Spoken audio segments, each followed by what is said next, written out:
राम राम दोस्तों, मैं हूं आपकी दोस्त और शुभचिंतक और बाबा की एक बहुत छोटी सी सेविका जो बाबा से जुड़े हुए रहस्यों को आप तक पहुंचाने का एक माध्यम मात्र हूं। दोस्तों, इसी श्रृंखला को आगे बढ़ाते हुए आज मैं आपको बताने वाली हूं कि प्रारब्ध क्या होता है और क्या हनुमान जी की पूजा करने से हम अपने प्रारब्ध को बदल सकते हैं। सर्वप्रथम प्रारब्ध के बारे में और कुछ जानने से पहले हमें ये जान लेना अति आवश्यक है कि प्रारब्ध होता क्या है। हिंदी का ये शब्द देखने में बहुत कठिन लगता है, परंतु इसका अर्थ बहुत सरल होता है। प्रारब्ध को अगर हम सरल शब्दों में व्याख्या करें तो वो है हमारा भाग्य, हमारे भाग्य में लिखा फल जो हमें सुख या दुख के रूप में प्राप्त होता है। प्रारब्ध वह निश्चित और अटल देवी विधान है जिसके अनुसार हम सबके समस्त कार्य ईश्वर द्वारा पहले से नियत किए हुए होते हैं। जो भी हमारे साथ होता है वो पहले से निश्चित होता है। ईश्वर उसको पहले से ही निश्चित कर देता है कि हमें क्या मिलेगा। अंग्रेजी में इसको कहते हैं डेस्टिनी।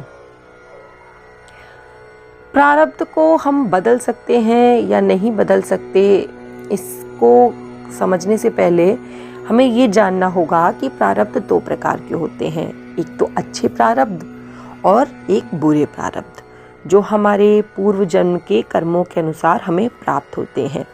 प्रारब्ध को हर व्यक्ति को भोगना पड़ता है, इसे टाला नहीं जा सकता। इसका साक्षात प्रमाण अगर हमें जानना है तो हमें मनुष्य रूप में जन्मे भगवान राम के जीवन से सीख लेना चाहिए। दोस्तों, भगवान राम विष्णु का अवतार थे और ऐसा कौन सा कार्य था जो उनके लिए असंभव था। क्या वो अपने प्रारब्ध को बदल नहीं सकते थे? वो चाहते तो अपने वनवास को रोक सकते थे। अगर उनका वनवास रुक जाता तो माता सीता को रावण द्वारा हरे जाने का कोई सवाल ही नहीं उठता।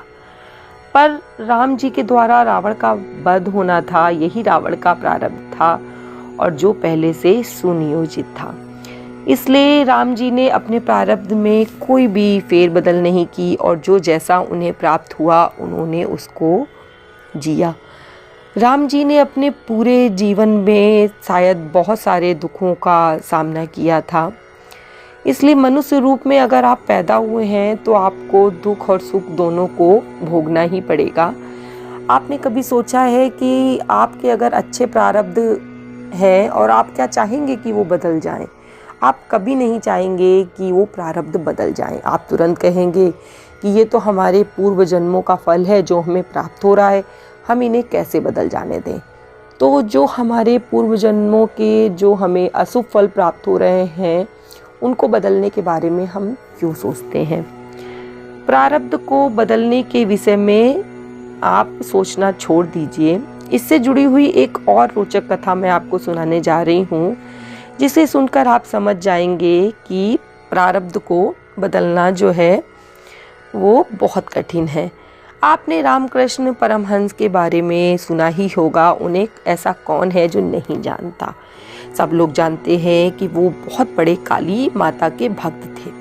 कहते हैं कि माता काली उनके हाथों से स्वयं भोजन करती थी और उनसे बातें भी करती थी।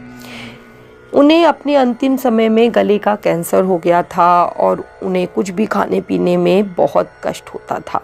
उनकी ये दीन दशा देखकर उनके शिष्य स्वामी विवेकानंद जी ने अपने गुरु से कहा कि भगवान, आप क्यों काली माता से प्रार्थना नहीं करते कि वो आपके इस कष्ट को दूर कर दें और आपके इस प्रारब्ध को बदल दें।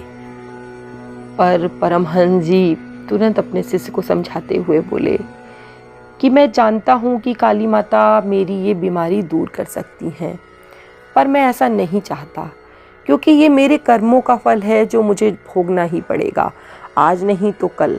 इसलिए मैं अपने तन के पापों का भोग अपने आने वाले जीवन के लिए नहीं छोड़ना चाहता।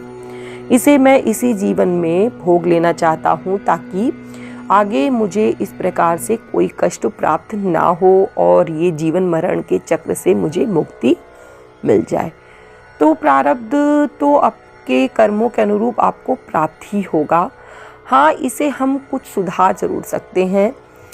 इसके लिए हमें अपने अच्छे कर्मों को करते रहना होगा और अपनी पूजा पाठ को करते रहना होगा, दान पुण्य करना होगा, भगवान की शरण में जाना पड़ेगा।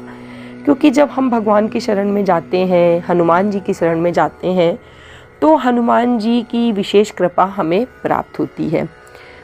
उससे हमारा ये दोष तो नहीं मिटता कि हम अपनी किस्मत में जो है उसे हम ना भोगें, लेकिन भगवान हमारे अंदर एक शक्ति दे देता है कि हमें चाहे दुख या सुख मिले, हम उसको बड़े कुशलता के साथ बिता लेते हैं, उसे भोग लेते हैं।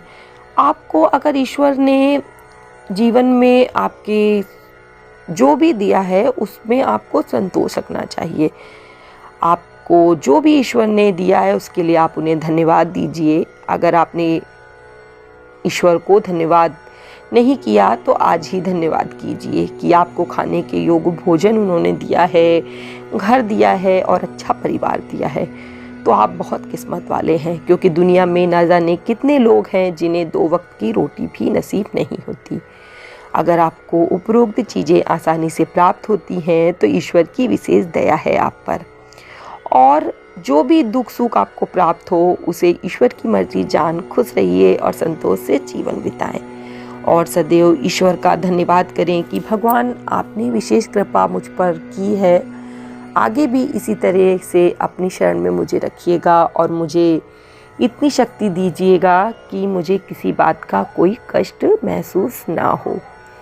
तो आप समझ गए कि प्रारब्ध को हम बदल नहीं सकते पर सुधार ज़रूर सकते हैं।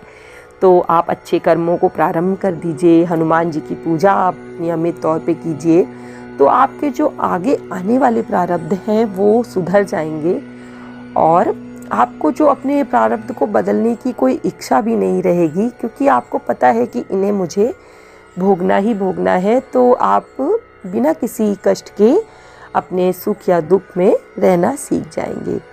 इसी के साथ आज का वीडियो मैं यहीं समाप्त करती हूँ और ईश्वर से प्रार्थना करती हूँ कि भगवान आपको सदा खुश रखे। इसी के साथ जय श्री राम, जय बाबा की।